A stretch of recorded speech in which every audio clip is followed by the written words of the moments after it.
If the Miami Hurricanes want to turn their college football playoff dreams into reality, these stats are going to be critical.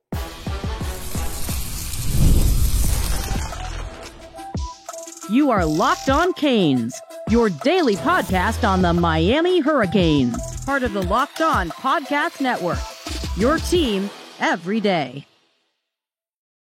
Happy Monday, if there is such a thing. I am Alex Dono, University of Miami alumnus, longtime South Florida sports radio vet and writer for allhurricanes.com on Athlon Sports. And thank you so much to the everydayers for making Locked On Canes your first listen and your first watch today. We're available free wherever you get your podcasts. We're free on YouTube. We're part of the Locked On Podcast Network, your team every day. We're about to be joined by the recruiting overlord, and he's brought to you by LinkedIn Jobs. These days, every new potential hire can feel like a high-stakes wager for your small business. That's why LinkedIn Jobs helps you find the right people for your team faster and for free. Post your job for free at linkedin.com/LockedOnCollege. Terms and conditions apply. But we're not leading off with recruiting here with Brian Smith because, Brian, you wrote a really compelling article at the Miami Hurricanes Athlon Sports page about probably the most important defensive stat if Miami wants to make a push for that 12-team college football playoff this year.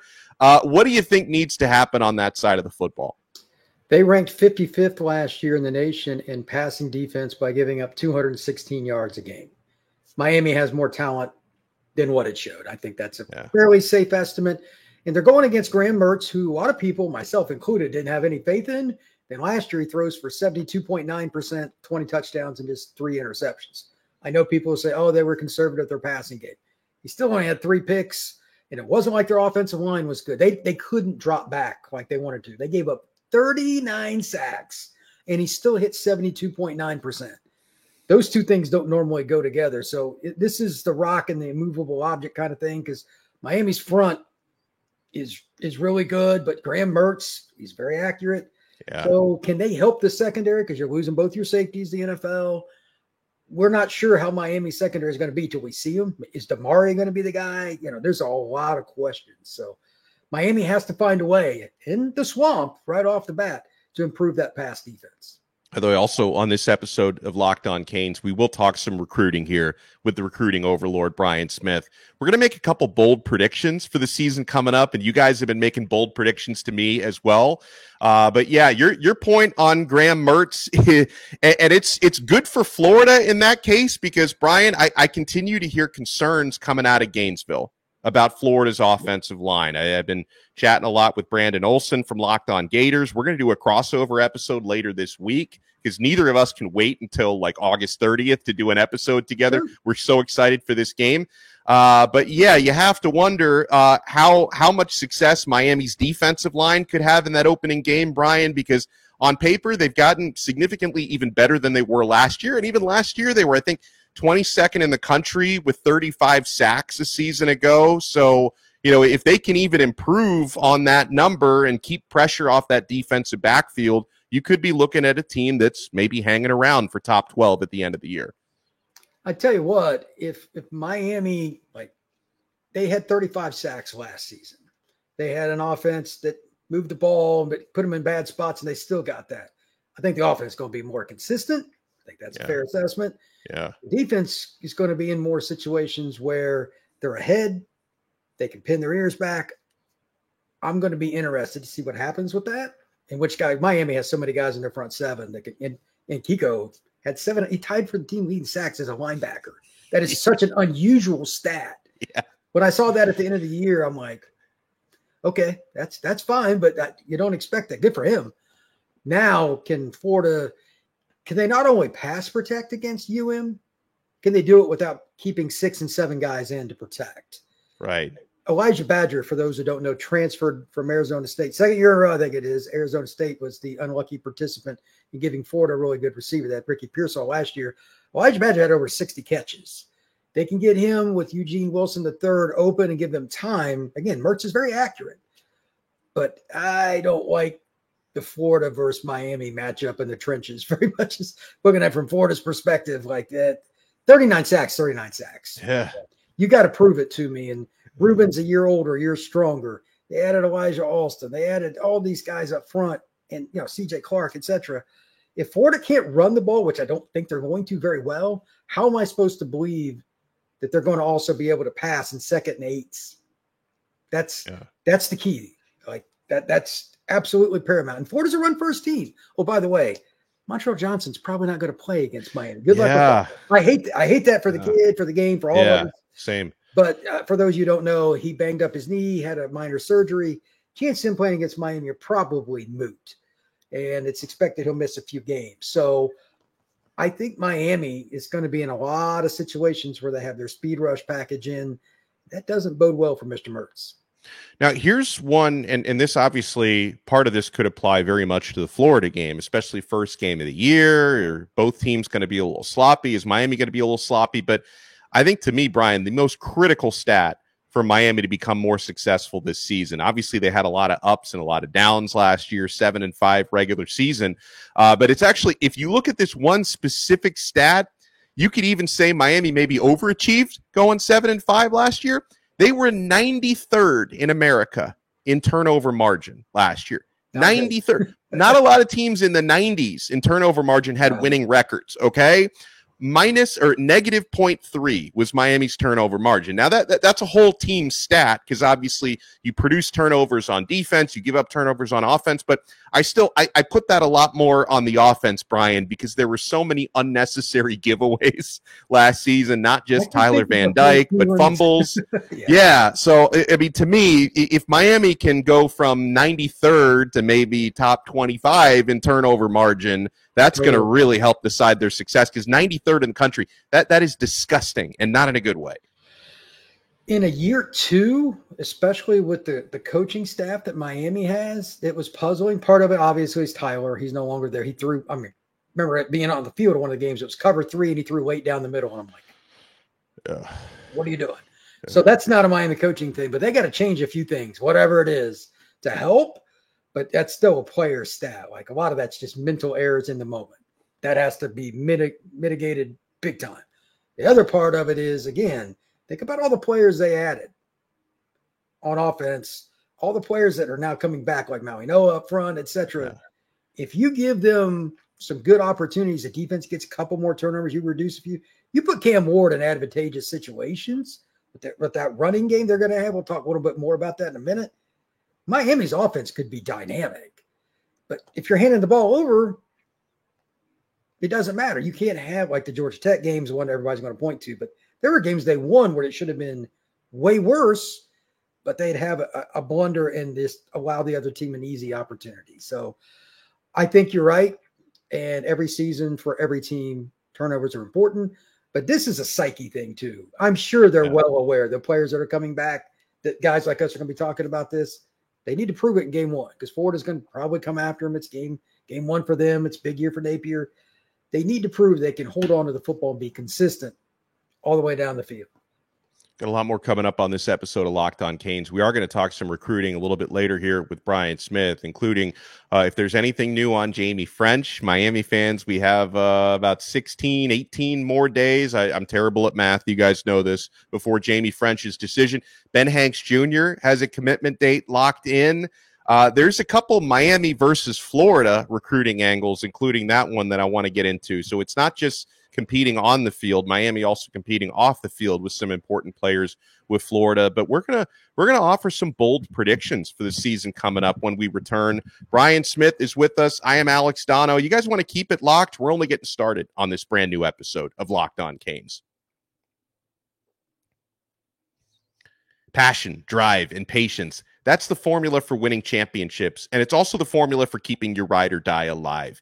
eBay Motors has everything you need to maintain your vehicle and level it up to peak performance. Superchargers, roof racks, exhaust kits, LED headlights, and more. Whether you're into speed, power, or style, eBay Motors has you covered. With over 122 million parts for your number one ride or die, you'll always find exactly what you're looking for. And with eBay Guaranteed Fit, your part is guaranteed to fit your ride every time or your money back. Because with eBay Motors, you're burning rubber, not cash. With all the parts you need at the prices you want, it's easy to make your car the MVP and bring home huge wins. So keep your ride or die alive at ebaymotors.com. Eligible items only. Exclusions apply. eBay Guaranteed Fit is only available to U.S. customers.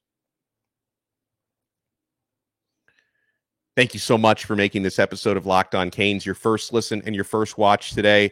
By the way, for your second listen, make sure you check out Locked On ACC. I co-host that show with the great Kenton Gibbs from Locked On Wolfpack. We take you guys around the Atlantic Coast Conference, whether it be football previews or lawsuit updates, conference realignment rumors, get all of that and more. Locked On ACC, free wherever you get your podcasts.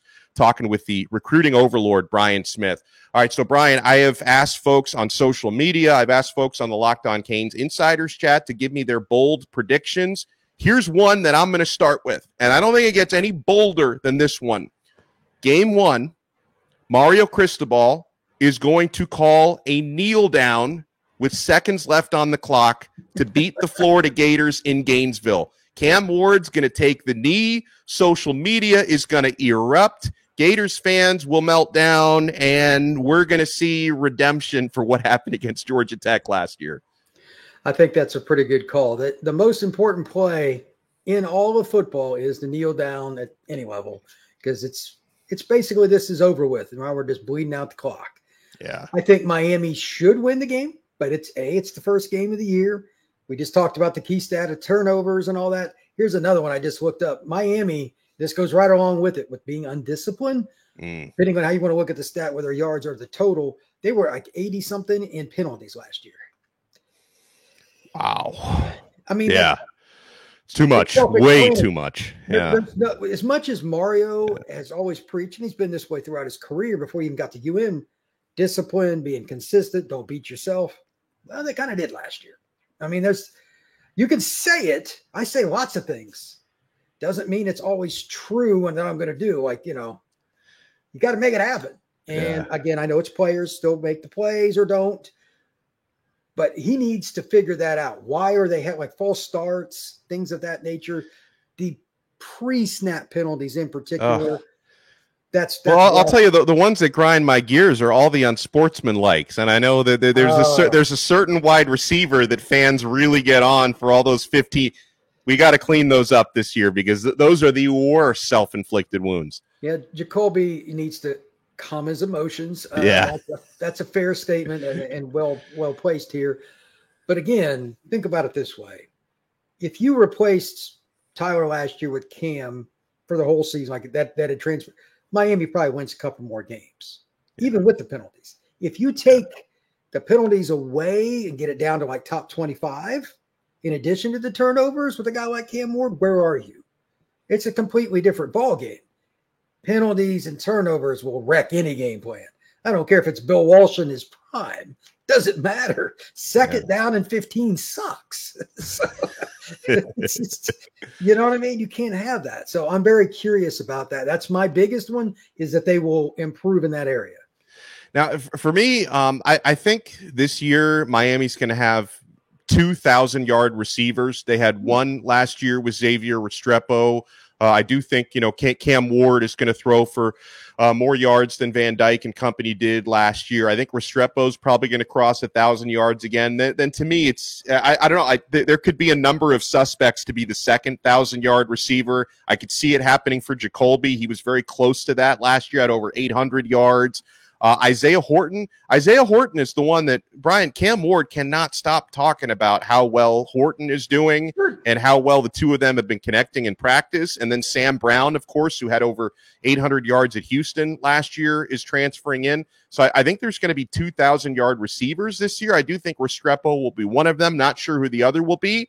Now, at the same time, this is a bold non-prediction, Brian, because some people have been saying they think there's going to be 2,000-yard rushers this year. I don't think there will be. Maybe one. I could see Damian Martinez breaking 1,000, but to me, Miami's got so many running backs that are going to be able to see the field. I think there's going to be too much of a committee to have two 1,000-yard rushers. To your point right there, I don't know what the total will be for all the guys, because what you said is true. We're still trying to dissect how Miami's running back depth chart will work out, and two parts of that. They got a diverse group. You got Chris back there that can just fly, guys like him, AJ, and all these guys that can really run. But you got the bruiser and another bruiser we're hoping is healthy sooner than later. So it might depend on the week, the team they're playing, how they manage the carries. I think you're talking about a team that could be top 20 in the nation in rushing. And this is maybe my biggest prediction. I know Miami fans love to see the ball thrown around. Cam Ward may be handing off a lot more than people think. If you're just running over teams, that's okay.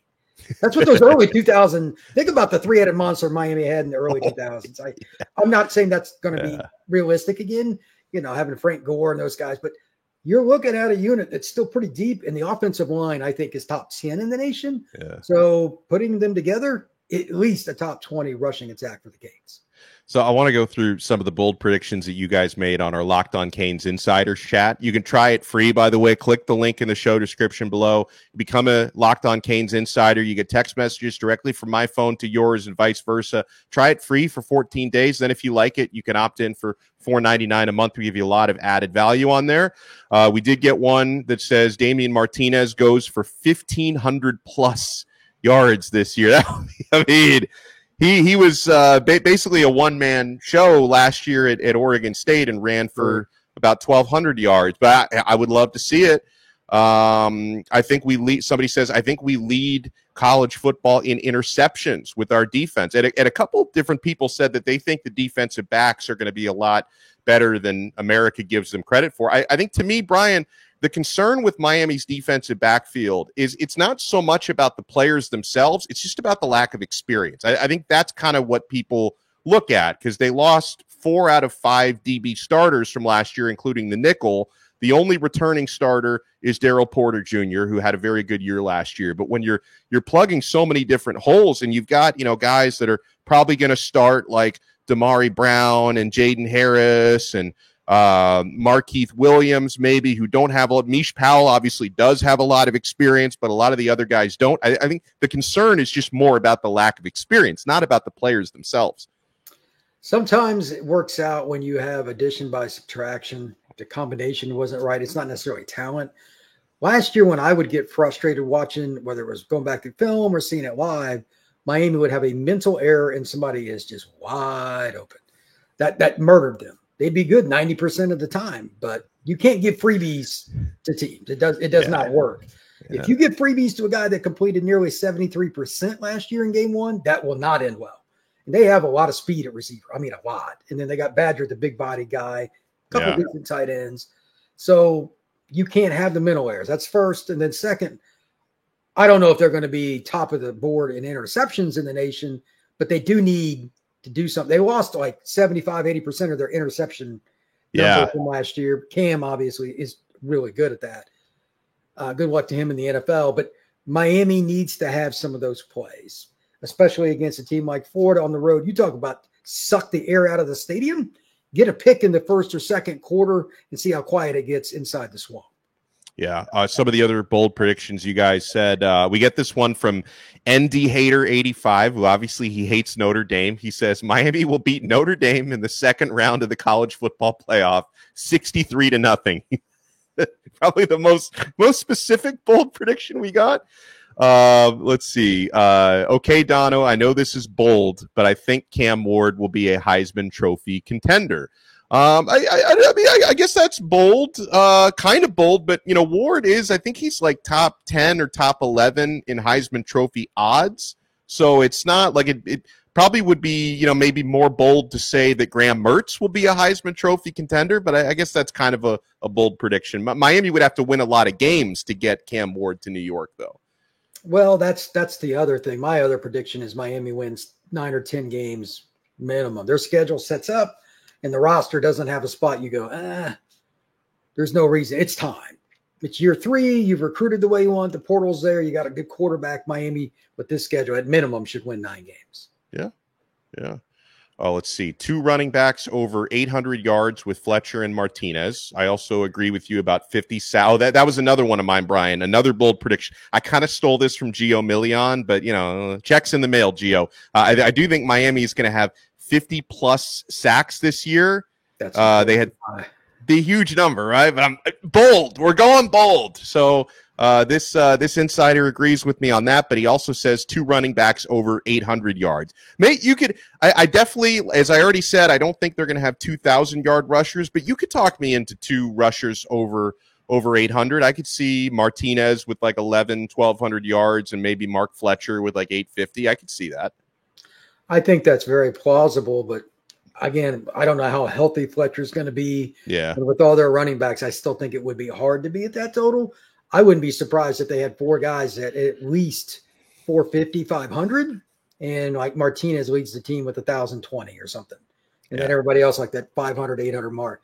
That's okay. That means you're really, really good. And last year, Miami rotated a ton. And I think that's just their trend. It's a position that guys get beat up, man. And if you're trying to make a run, like if they think they can make the play mid-season, they think they can make the playoff, they're going to try to take carries off Martinez. They're not going to say it publicly. Great point. That's the new, and this is nothing against Mark. This is what he should do. How good is it? Let's say they go undefeated and get all the way there. If all your key players are beat up, are you really going to do anything in the playoff? No. You're not going to see as many individual stats for running backs moving forward, even in college, for the elite teams because of the playoff. 15, 16 games, long time. It's 12 is long enough, but then you got the ACC title game. Then you got to go through the playoff. That's a long way to go. So Miami is most likely going to be very judicious with their running back carries.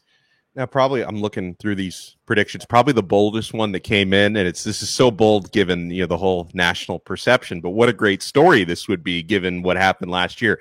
Mario Cristobal named National Coach of the Year. I mean, he would have to do, and listen, and I love Mario. I think he's doing a great job. But just based on the perception he gets nationally, they would have to go 16-0, and he would have to make like some Matrix-like decision of, oh my, what an amazing timeout he just called. Oh, he took another knee. This is incredible. Like for him to flip that national narrative, it would take a lot. I think that for him to get the monkey off his back, at least in part, he needs to have a game. It could be the Florida game where he makes a key decision, a fake punt call that works. Yeah. Something, I mean, there's not many that you're going to get, but something that is definitive and you're like, oh, and it's like the lead in on sports shows around the country. Yeah. That would be the key. But again, if you go 16-0, you're going to get votes. So yeah, that's true. That's another way to go too. But yeah, he's under the gun in some ways, but the program's in far better state now than it was when he got there. I do know that. Yeah. It's not even remotely close. He would have to have a couple of, we see this once in a blue moon in football. Belichick had a couple of these moments where you allow the other team to score so that you have enough time to answer. And oh my God, we let them score a touchdown and then we scored and won the game. Not that I recommend allowing the other team to score, but you would have to have some like next level 4D chess type decisions like that. We'll be playing 4D recruiting chess when we come back. Speaking of, we're talking about this matchup with Florida week 1, August 31st. There's off the field recruiting matchups happening between Miami and Florida as well. You want to keep it locked right here. We got the recruiting overlord with us on this brand new episode of Locked On Canes.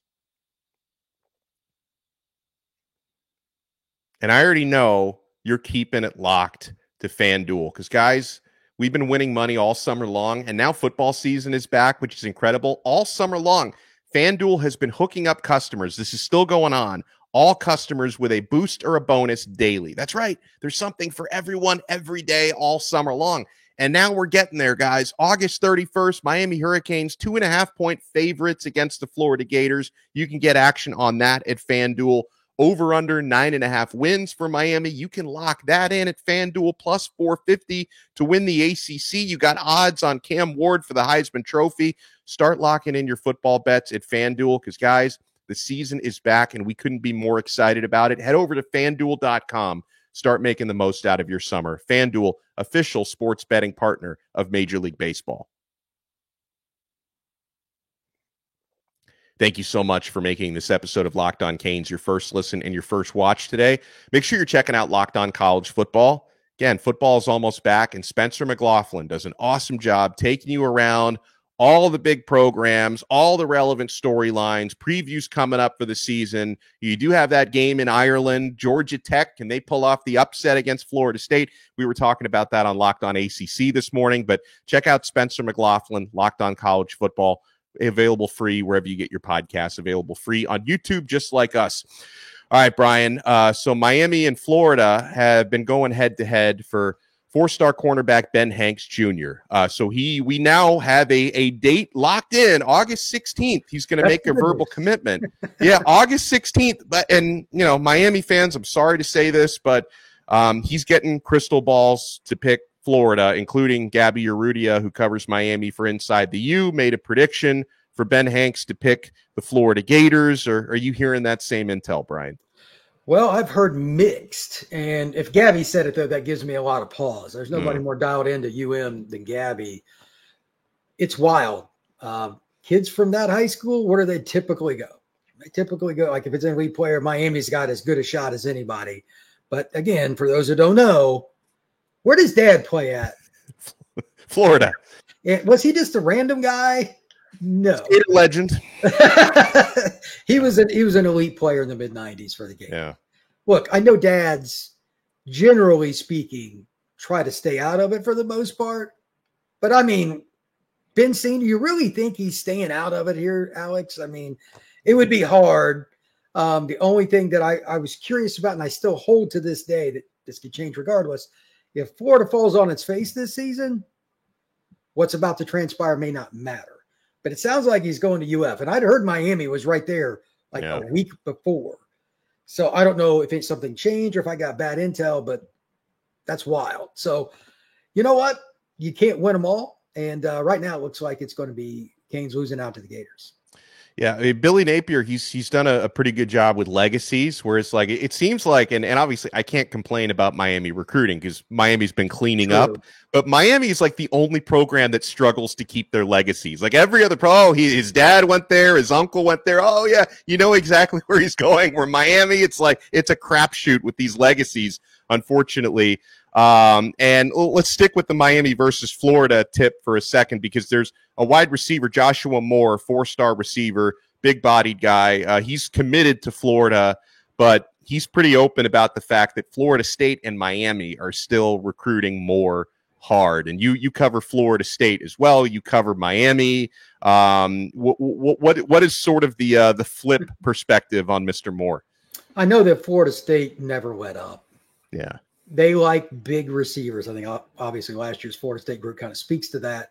Yeah. And Moore is not a quote unquote finished product. It's kind of like Hakeem that they got from South Florida, kid that has all the talent in the world. Just have to figure it out. But that's a kid, when you shake his hand, you know that's a guy that's not a normal receiver. That's a big dude. And everybody, I know it's not just the Florida schools either. Like he's getting phone calls from everywhere. And again, it's the same reason. Is UF really going to have all the same coaches? Or are they going to, it's not just Billy. Like they could maybe get by, maybe they fire coordinators or whatever. There's all kinds of things that are going to happen before we know Florida's going to keep that staff. And I guarantee you, Florida's getting hammered as much as any school in the country with negative recruiting. It just is what it is. So I've heard Florida State was definitely after him, and Mario's not going to give up on a South Florida kid. And there aren't a bunch of big receivers this year. Josh is over 200 pounds. He's 6'3", 6'4". It's supply and demand. So he's a coveted prospect. I'd imagine Miami will do everything they can to get him back on campus as soon as they start having home games. Now, another big name guy I'm starting to get a little bit concerned about. I hope I'm wrong, but Jose Epinesa. And this goes to the legacy thing. It's like every other team locks down their legacies. So Epinesa, the 5-star defensive lineman, he turned up at an Iowa open practice over the weekend, and suddenly the folks who cover Iowa recruiting, and God bless anybody who covers Iowa recruiting. That's not the busiest of beats out there. But that wouldn't be fun. It could be about to get busier, because I know there's confidence out of Iowa where family members, including his brother AJ, who's in the NFL, family members who played at Iowa. He turns up at the Iowa practice, and now the confidence is rising in where is it? Iowa City? Is that where Iowa is? I don't even know. Yep, that's right. Look, that kid doesn't give out a lot of information, and that's being kind. But there's still Utah, there's Miami, there's other programs still trying to get him, but dad and brother, I mean, that's hard. The only thing is he going to score too? I mean, because Iowa's offense isn't. That's the thing. Like, man, it is hard watching Iowa's offense. That's paint dry, brother. It is bad. I can't watch them. I can't do it. It's incredibly bad. Hopefully whoever they hired is far better than Kirk's son was. Yeah, that's. Talk about nepotism. I mean, he wasn't going to fire him. He wasn't going to. Son, did we score today? No, Dad. All right, you can get to keep your job another week. Oh, but that That's tough. When I saw Miami was going after him, I'm like, okay, good for you. I never thought they'd even come close. Yeah. But they've been teetered. They've had him on campus, 3-4 times? So they've done everything they can. If they don't get Epinesa, then you know what? Sometimes you just don't win. But that's a really good football player and a guy that can compete early wherever he goes. Miami's already got a very good class of verbal commits, but if we want to make this better and elite, you got to win on the field. That's going to be the theme we're going to be talking about for several weeks to come. This man does an awesome job as always. Brian Smith, follow him on X at FBScout_Florida. Make sure you check out his recruiting segments all over the Locked On Podcast Network. Make sure you check out his work on the Miami Hurricanes Athlon Sports page. I cover the Canes there as well. Brian, thank you so much. We'll talk to you again soon. Thank you very much, sir. We'll talk to everybody tomorrow on another episode of Locked On Canes. We are part of the awesome Locked On Podcast Network, your team every day.